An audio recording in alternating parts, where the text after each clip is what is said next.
Hello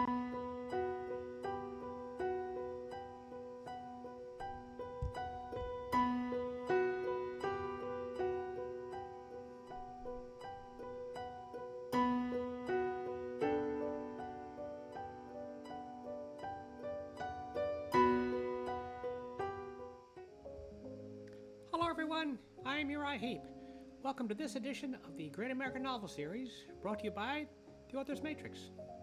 In today's episode, we'll be looking at Chapter 22 of The Village Idiot.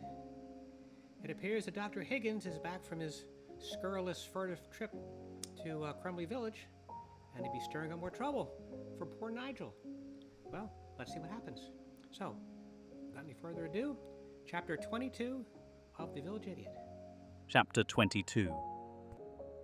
After Nigel's talk with his dear wife that dismal morning, they rejoined their 2 children for breakfast. Nigel sat with the girls at the breakfast table. He watched his wife discard the meal he had laboured over earlier that morning and cook up a new batch of porridge with a generous helping of raw sewage she collected from the open sewer trench across the street.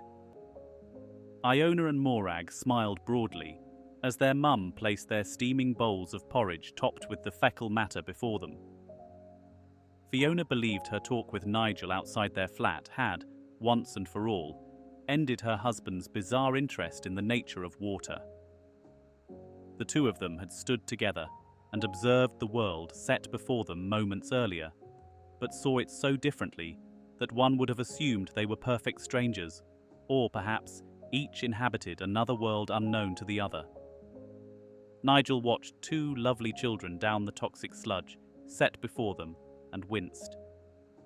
How did I allow this to go on for so many years? Nigel asked himself. If I had taken a stand years ago, perhaps Fiona would have seen what is true about the world and the nature of water, but I quailed. I had no courage to say what I knew to be true proudly, and my dear family has suffered terribly for it. I was a coward. And with that, Nigel cursed himself inwardly. The following weeks went on as usual in London. Nigel continued to labour at his job, which was becoming an increasingly unpleasant task for him. He would dutifully walk to the university every morning after choking down a bowl of porridge filled with the rancid, toxic sewage gathered by his lovely wife each day at dawn.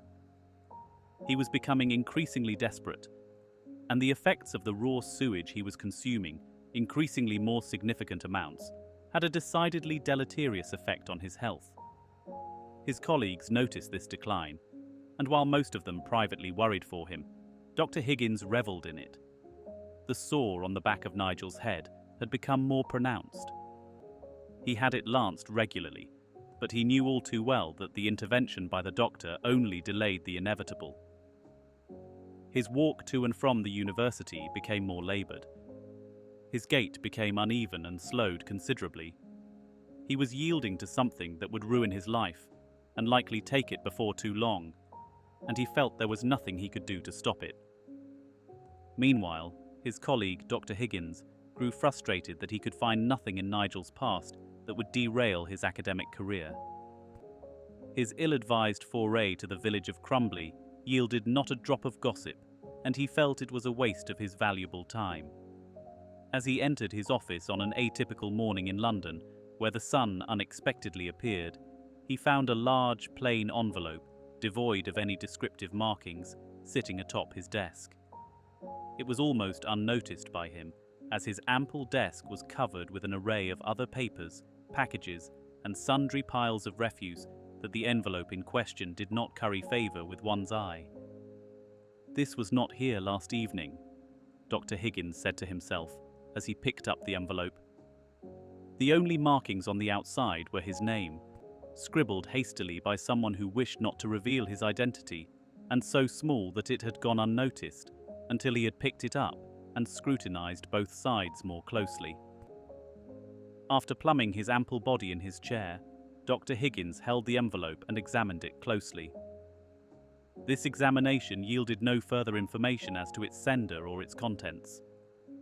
Having satisfied his curiosity, realizing there would be no way to ascertain the envelope's contents, Dr. Higgins ripped it open and its contents fell to the floor.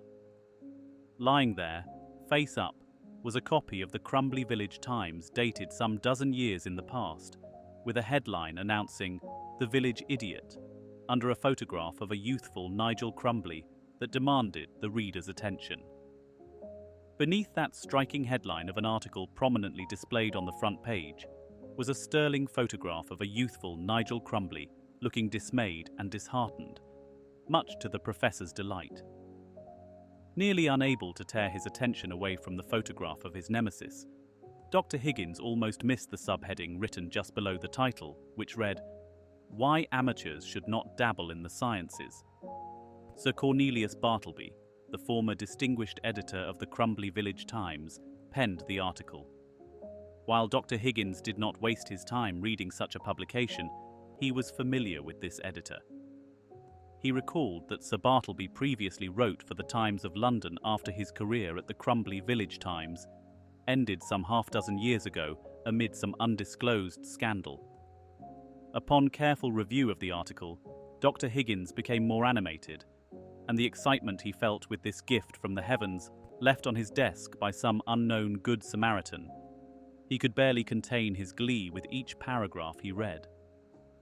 He found himself reading out loud without realizing it. He found himself reading and rereading the same paragraphs repeatedly for the sheer joy of it. In the midst of all this, his secretary walked in to announce that he had a department meeting that was mere moments from the beginning, and that he should make his way to the faculty lounge post if he wished to be punctual. "I'll be there," Dr. Higgins replied gruffly.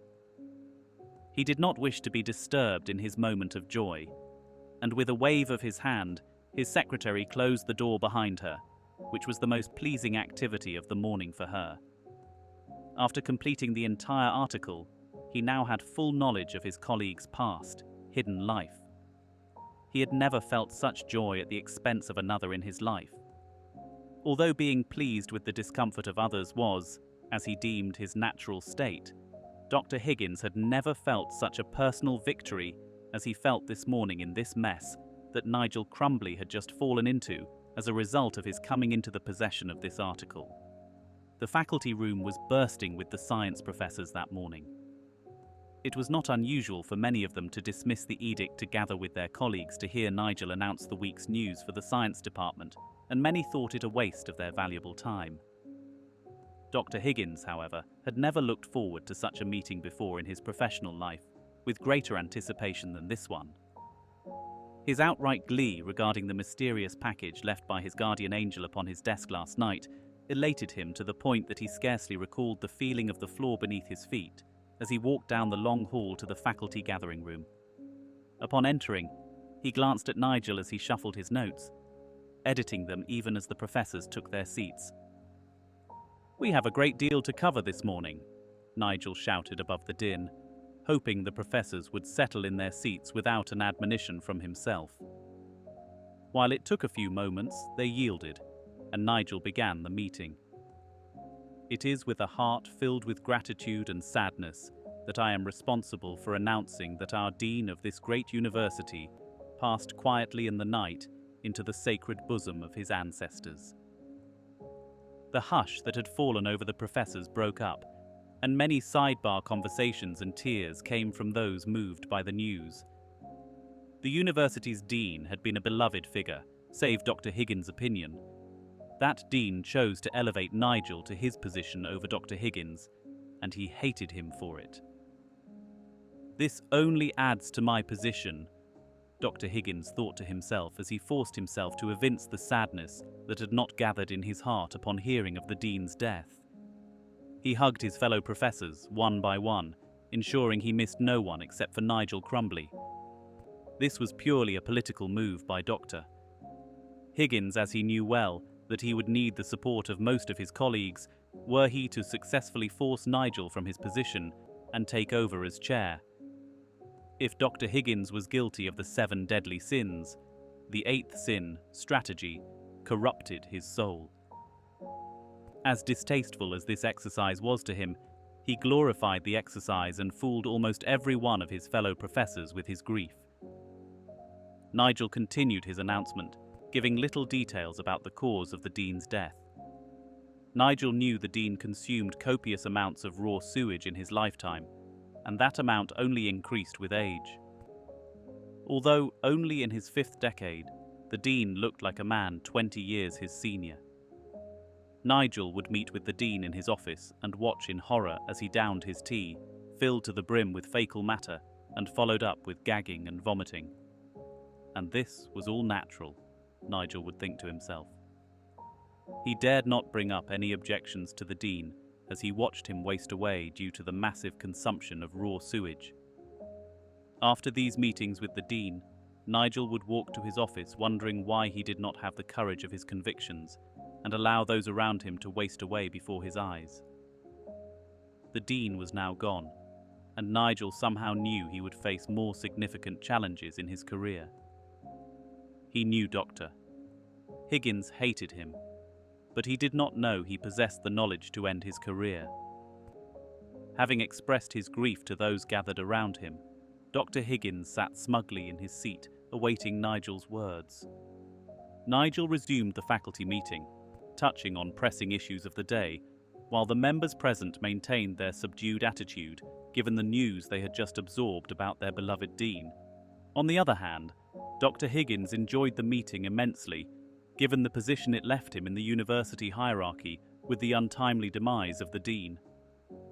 As the meeting broke up and the faculty moved on to their daily activities, Dr. Higgins remained in his seat, awaiting the chance to speak with Nigel alone. As he approached the podium where Nigel was gathering his notes, Dr. Higgins offered his hand to his enemy in a gesture of peace and mutual compassion for the passing of the Dean. Nigel reciprocated, albeit without the willingness one might expect given the circumstances. He was a fine man, Dr. Higgins said quietly as he grasped Nigel's hand. Nigel agreed and withdrew his hand as swiftly as decorum would dictate. "It is a shame a man so young," Dr. Higgins continued. "He will be greatly missed." The insincerity in the voice of Dr. Higgins did not escape Nigel, who grew increasingly angry. He had known the underhanded, devious devices Dr. Higgins employed years ago to derail his being elevated to chair of the science department. The underhanded skullduggery Dr. Higgins had deployed in the effort was well known among the faculty, and no one trusted him. "I was his greatest admirer, Crumbly," Dr. Higgins continued. This falsity was too much for Nigel, who glared at Dr. Higgins. "Dr. Higgins," Nigel replied, "you are a scoundrel and a decidedly disagreeable individual. You've never cared a whit about the Dean, nor anyone else on this faculty." This was the reaction Dr. Higgins had hoped to elicit in Nigel, and he felt victorious. The two stood at the podium, with Nigel continuing to gather his meeting notes, not glancing up at the professor, while Dr. Higgins inwardly grinned from ear to ear. "Well, Crumbly," Dr. Higgins rejoined, "that was uncalled for. Now that the Dean has regrettably passed, I shall take up your insults at the next University Board of Directors meeting.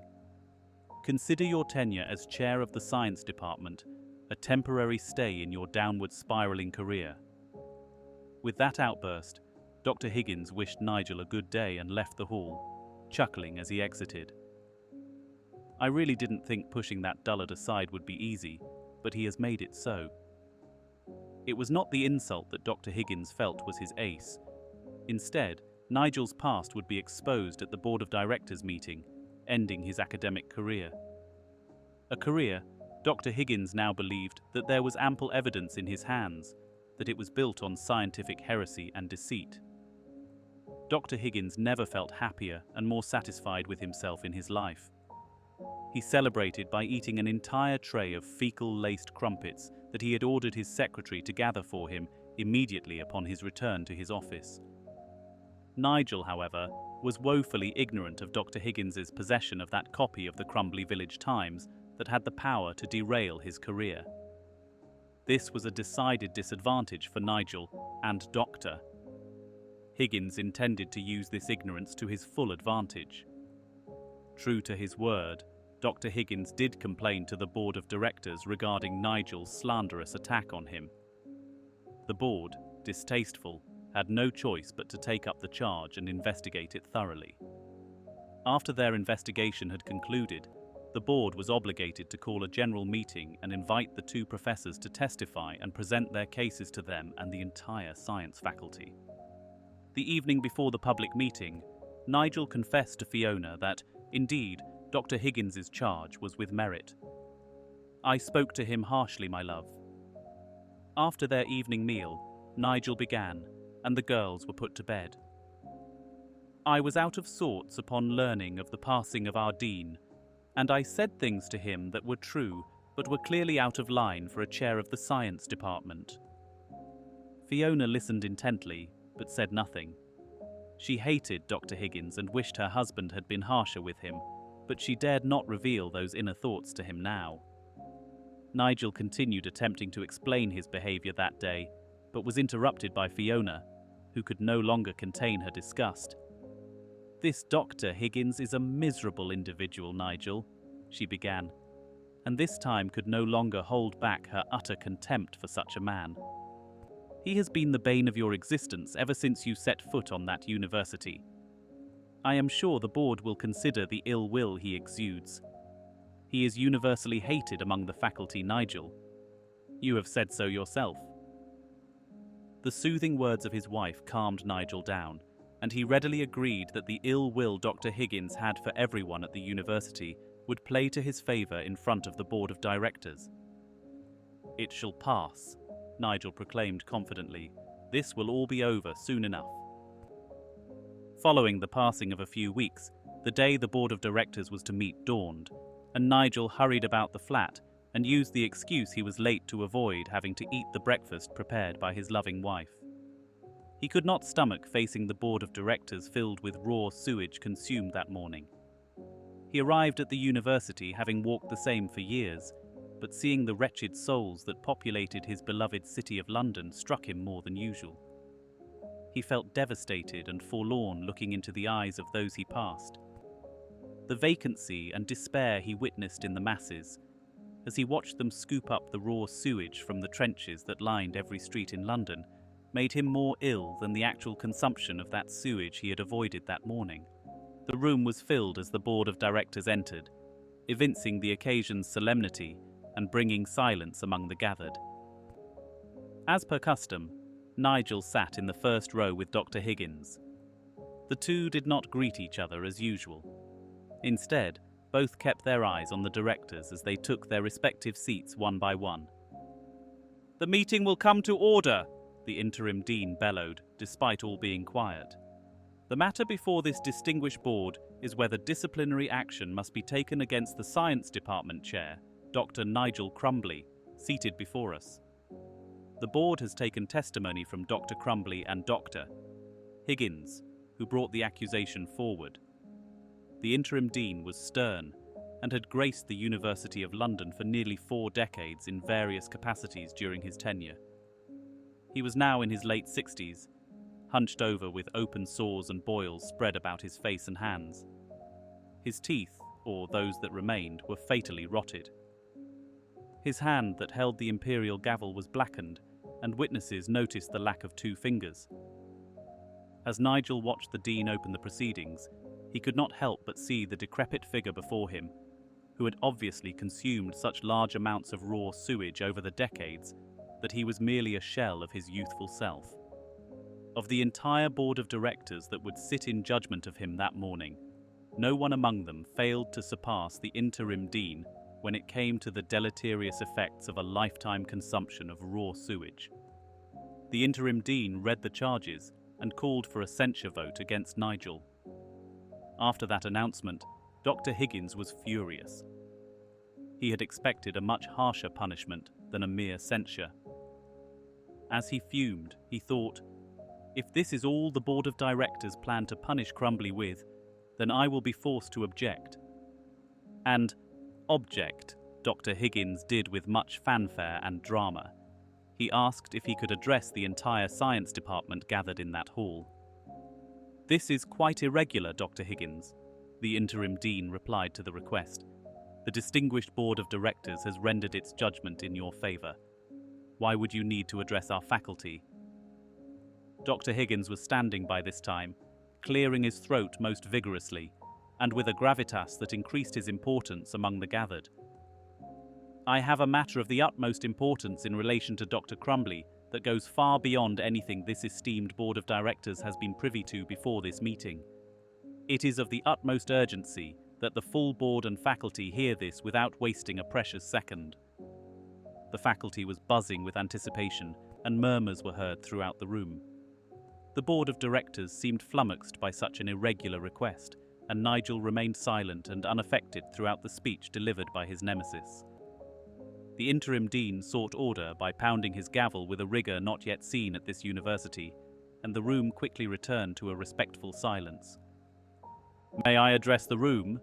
asked Dr. Higgins. The interim dean cleared his throat again and turned to his colleagues on the board, eyeing them to ascertain their approbation of the request. He was too cowardly to decide himself, as breaking decorum would be a ghastly error that might very well cost him his chance of making his interim position as dean permanent.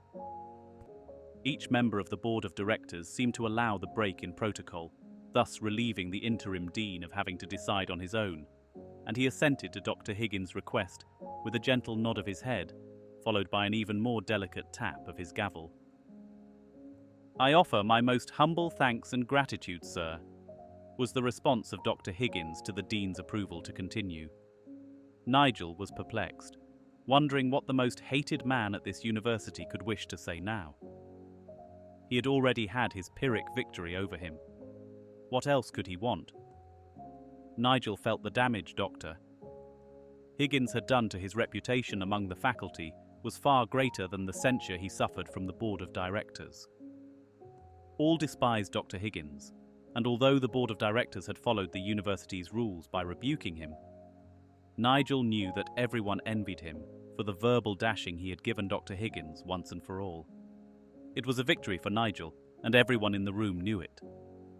Given that hatred of Dr. Higgins, he still made his way to the front of the room and personally thanked each of the directors before turning to the faculty.